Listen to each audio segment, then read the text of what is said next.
इस कहानी की शुरुआत होती है साउथ अफ्रीका के जंगलों से।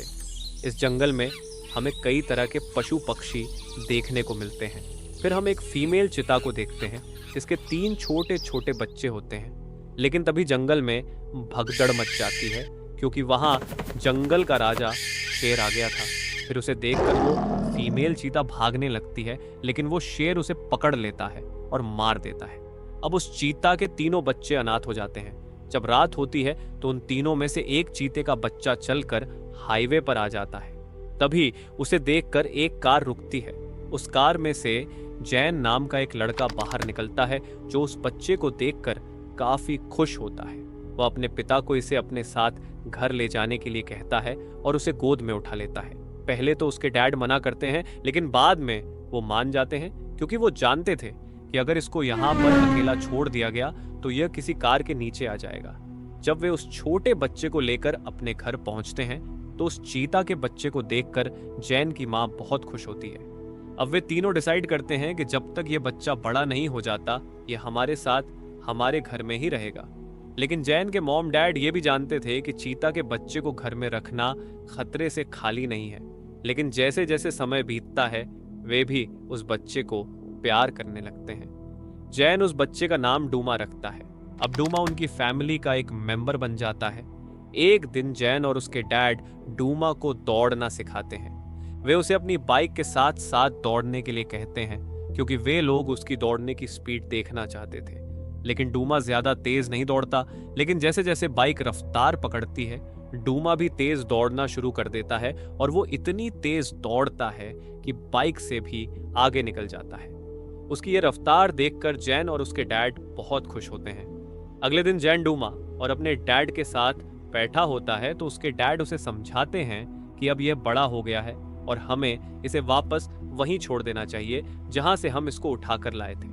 फिर जैन अपने डैड से पूछता है कि क्या हम इसे अपने साथ नहीं रख सकते क्योंकि यह अब एक पालतू जानवर बन चुका है और इसे जंगल में किस तरह रहा जाता है बिल्कुल भी आइडिया नहीं है। अगर हम इसे वहां पर छोड़ देंगे तो इसे अपनी फैमिली मिल जाएगी। अपने डैड की यह बात सुनकर जैन उदास हो जाता है। अब थोड़े दिन बाद जैन के डैड की तबीयत खराब होने लगती है और एक दिन उनकी मौत हो जाती है। अपने डैड की मौत के बाद जैन भी काफी अकेला हो गया था क्योंकि वह ज्यादातर समय अपने डैड के साथ ही बिताता था। अब उनके घर का इनकम सोर्स भी खत्म हो गया था, इसलिए जैन की मॉम उसे बताती है कि अब हमें अपनी प्रॉपर्टी को रेंट पर देकर शहर तुम्हारी आंटी के पास जाना होगा ताकि मैं भी कोई जॉब कर सकूं। फिर जैन पूछता है कि डूमा कहाँ रहेगा। उसकी मॉम बताती है कि डूमा भी हमारे साथ ही रहेगा। अगले दिन जैन की मॉम डूमा और जैन को लेकर शहर की तरफ निकल पड़ती है। शहर में जाने के बाद वो जैन का एडमिशन एक स्कूल में करवाती है और खुद भी अपने लिए एक जॉब ढूंढ लेती है। जब जैन और उसकी मॉम घर से बाहर होते हैं तो डूमा जैन की आंटी के पास घर में ही रहता है, लेकिन जैन की आंटी डूमा से डरी डरी रहती है। अब एक दिन जब जैन की मॉम उसको लेकर स्कूल छोड़ने के लिए जाती है तो घर का दरवाजा खुला होने के कारण डूमा घर से बाहर आ जाता है। वो उनकी कार का पीछा करते करते जैन के स्कूल तक पहुंच जाता है। जब जैन अपनी क्लास में पढ़ रहा होता है तो डूमा उसे खिड़की से देख रहा होता है। उसे देखकर जैन परेशान हो जाता है। फिर जैन अपने क्लास टीचर से बाहर जाने की परमिशन मांगता है, लेकिन उसके टीचर मना कर देते हैं। लेकिन जैसे ही डूमा के ऊपर बच्चों की नजर पड़ती है तो सभी बच्चे डरकर वहां से भागने लगते हैं क्योंकि उन्होंने आज से पहले कभी भी चीता को इतने पास से नहीं देखा था। तभी जैन डूमा को ढूंढने लगता है। जब वो डूमा को ढूंढने के लिए एक वॉशरूम में जाता है तो वहां कुछ बच्चे आकर उसे तंग करने लगते हैं, लेकिन इससे पहले कि वो बच्चे जैन को कोई चोट पहुंचाते वहां डूमा आ जाता है। वे सभी बच्चे डूमा को देखकर वहां से भाग जाते हैं। उनमें से किसी एक बच्चे के पैसे वहीं पर गिर जाते हैं जिन्हें जैन उठा लेता है। अब जैन डूमा को लेकर स्कूल से बाहर आ जाता है। जैन की मॉम भी उसे ढूंढ रही होती है, लेकिन जैन डूमा को लेकर शहर से बाहर आ जाता है। वो अपनी मोम के पास इसलिए नहीं जाता क्योंकि उसे डर होता है कि उसकी मोम उसे चिड़ियाघर ना भेज दे। अब वो डिसाइड करता है कि डूमा को वहीं पर छोड़ आएगा जहां उसके पापा कहा करते थे, ताकि डूमा को अपनी फैमिली मिल जाए। अब जैन अपने पुराने घर जाता है और अपने डैड की बाइक लेकर वहां से डूमा को छोड़ने के लिए इस जंगल की तरफ निकल पड़ता है। जाने से पहले वह अपनी मॉम के लिए एक लेटर भी छोड़कर आता है जिसमें लिखा होता है कि आप मेरे लिए परेशान मत होना, मैं डूमा को छोड़कर जल्द ही वापस आ जाऊंगा। उधर जैन डूमा को लेकर बड़ी रफ्तार से जंगल की ओर बढ़ रहा होता है।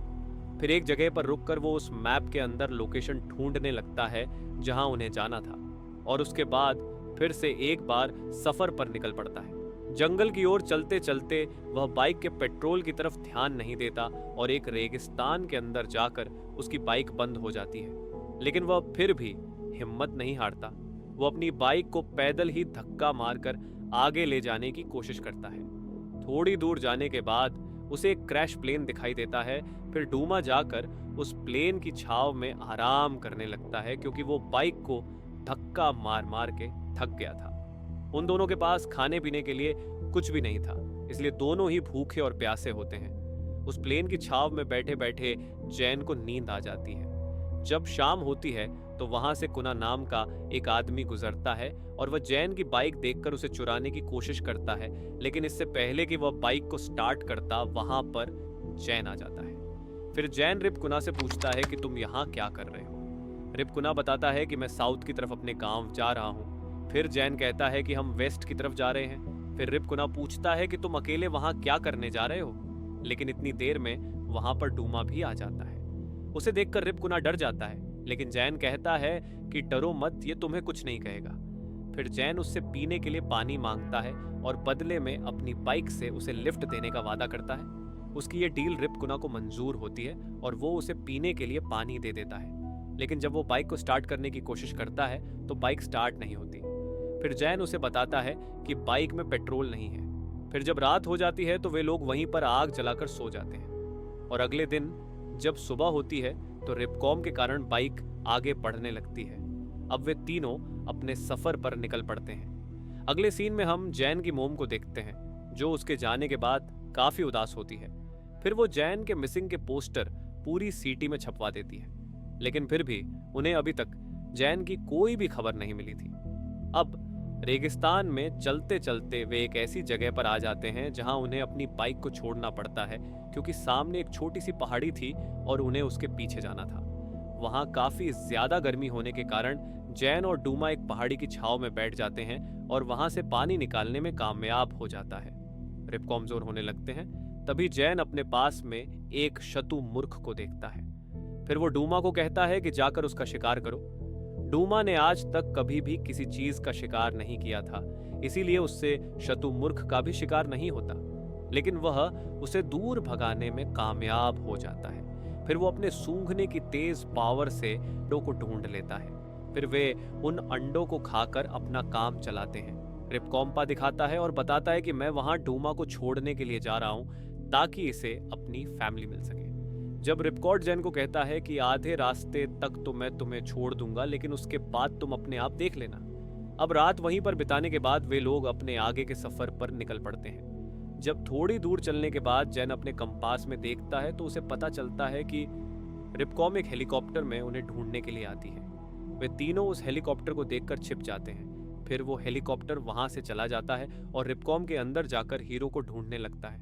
तभी वहां उस गुफा के अंदर से तेज आवाज आती है। फिर जैन भागकर अंदर जाता है। जब जैन अंदर पहुंचता है तो वह देखता है कि रिपकुना वहां पर मिट्टी के अंदर ठंसा पड़ा है। फिर जैन उसे निकालने की कोशिश करता है। जैन पूछता है कि तुम मुझे नॉर्थ की तरफ क्यों लेकर जा रहे थे। फिर रिपकुना कहता है कि मैं पहाड़ी रास्ते से लेकर जा रहा था क्योंकि यह रास्ता छोटा है, लेकिन जैन रिपकुना की बात पर विश्वास नहीं करता, इसलिए वह उसे ऐसे ही छोड़कर वहां से चला जाता है। आगे जाकर जैन को एक नदी मिलती है। फिर जैन उस नदी को पार करने के लिए सूखी हुई लकड़ियों को इकट्ठा करके एक नाव बनाता है और उस नाव के अंदर बैठकर डूमा को साथ लेकर वहां से निकलने लगता है। जब आगे चलकर जैन को पता चलता है कि आगे चलकर यह नदी झरना बनकर नीचे गिरती है तो वो काफी घबरा जाता है। फिर वो अपनी नाव से नदी में कूद जाता है, लेकिन उस नदी में मगरमच्छ होते हैं जो उन पर हमला करने की कोशिश करते हैं, लेकिन जैन डूमा को लेकर सेफली नदी के किनारे पर पहुंच जाता है। अब जैन और डूमा जिस जंगल में पहुंच गए थे वहां पर और भी जानवर होते हैं। डूमा शिकार करने जाता है लेकिन वापस नहीं आता, जिससे वो दोनों आपस में बिछड़ जाते हैं। फिर डूमा शिकारियों के द्वारा लगाए गए एक ट्रैप में फंस जाता है। डूमा को ढूंढते ढूंढते रात हो जाती है। तभी एक जंगली सूअर जैन के पीछे पड़ जाता है। जैन उससे अपनी जान बचाकर भागता है, लेकिन तभी जैन का पैर एक पत्थर से टकराता है और वो नीचे गिर जाता है। रात को जब जैन को होश आता है तो वो रिपुकुना को अपने पास में ही पाता है। फिर रिपुकुना जैन को बताता है कि मैं पैसे कमाने के लिए शहर गया था, लेकिन वहां कुछ गलत लोगों के चक्कर में फंस गया, जिसके कारण उसे जेल जाना पड़ा। लेकिन अब वो सुधर गया है और वापस अपने गांव जा रहा है। फिर जंगल में उन्हें एक हिरण दिखाई देता है। जैन डूमा को उस हिरण का शिकार करने के लिए भेजता है, लेकिन डूमा इस हिरण का भी शिकार नहीं कर पाता। तभी शाम हो जाती है और उन्हें नदी के पार एक टूरिस्ट का कैंप दिखाई देता है। फिर वे दोनों उन्हें वहां से भगाने का एक प्लान बनाते हैं। जैन अपनी शर्ट के अंदर एक सांप छुपाता है और एक घायल की तरह चलता हुआ उन टूरिस्ट के पास पहुंच जाता है। टूरिस्ट उसकी जान बचाने के लिए जब उसके पास आते हैं तो जैन अपनी शर्ट को खोल देता है, जिसके अंदर से सांप निकलता है। सभी लोग सांप को देखकर डर जाते हैं और वहां से भागने लगते हैं। इस मौके का फायदा उठाकर जैन और रिपुकुना उन लोगों का खाना चुरा लेते हैं। फिर वे वहां पर पड़ी एक नाव को उठाते हैं और उस नाव के ऊपर बैठकर अपनी मंजिल की तरफ बढ़ने लगते हैं। अब जैन अपनी जेब से पैसे निकालता है और रिपुकुना को देने लगता है, जो उसे स्कूल में मिले थे। रिपुकुना वे पैसे लेने से साफ मना कर देता है, लेकिन जैन के बहुत बार कहने पर रिपुकुना पैसे ले ही लेता है। बदले में जैन को एक हीरा देता है और कहता है कि इसे हमेशा अपने पास रखना, ये तुम्हें हमेशा मेरी याद दिलाएगा। अब नदी को पार करने के बाद ये लोग पहाड़ी इलाके में होते हुए आगे बढ़ने लगते हैं। रिपुकुना कहता है कि कल डूमा को छोड़ने के बाद तुम वापस अपने घर चले जाना, क्योंकि तुम्हारी मॉम तुम्हारा इंतजार कर रही है और उनका तुम्हारे सिवा इस दुनिया में कोई भी नहीं है। अगली सुबह वे तीनों फिर से अपने सफर पर निकल पड़ते हैं। जब वे तीनों एक सूखी घास के मैदान से गुजर रहे होते हैं तो जहरीली मक्खियां इनके ऊपर हमला कर देती हैं। रिपकॉम खराब होने के कारण बारिश होने लगती है। संगीत फिर जैन रिपुकुना को अपने गांव लेकर जाता है और वहां का वैद्य उसे ठीक करता है। अगले दिन रिपुकुना का चेहरा ठीक हो जाता है और गांव वाले उसे पहचान लेते हैं, पर नहीं होता। फिर जैन डूमा को ढूंढता हुआ काफी दूर घास के मैदानों में आ जाता है, जहां वह देखता है कि डूमा किसी और चीते के साथ खेल रहा है, यानी कि डूमा को अपनी फैमिली मिल चुकी है। उसने अपने नए दोस्त के साथ मिलकर एक हिरण का भी शिकार किया था। यह देखकर जैन बहुत खुश होता है और डूमा को वहीं पर छोड़कर जाने का फैसला करता है, लेकिन तभी वहां डूमा आ जाता है। फिर लास्ट बार वे दोनों एक दूसरे से लिपट जाते हैं और बहुत प्यार करते हैं। अब यहां से निकलकर जैन रिपुकुना के पास लौट जाता है। मूवी के लास्ट सीन में हम देखते हैं कि जैन की मॉम खेतों में ट्रैक्टर चला रही होती है। फिर जैन अपनी मॉम को देखकर हाथ हिलाता है और जब उसकी मॉम उसे देखती है तो वह दौड़कर उसके पास जाती है और उसे गले लगा लेती है, क्योंकि वह काफी दिन बाद अपने बेटे से मिली थी। वे दोनों एक दूसरे से मिलकर बहुत खुश होते हैं। इसी के साथ ये मूवी एंड हो जाती है। दोस्तों, अगर आपको ये मूवी अच्छी लगी हो तो प्लीज़ हमारे चैनल को सब्सक्राइब करके हमें सपोर्ट कीजिए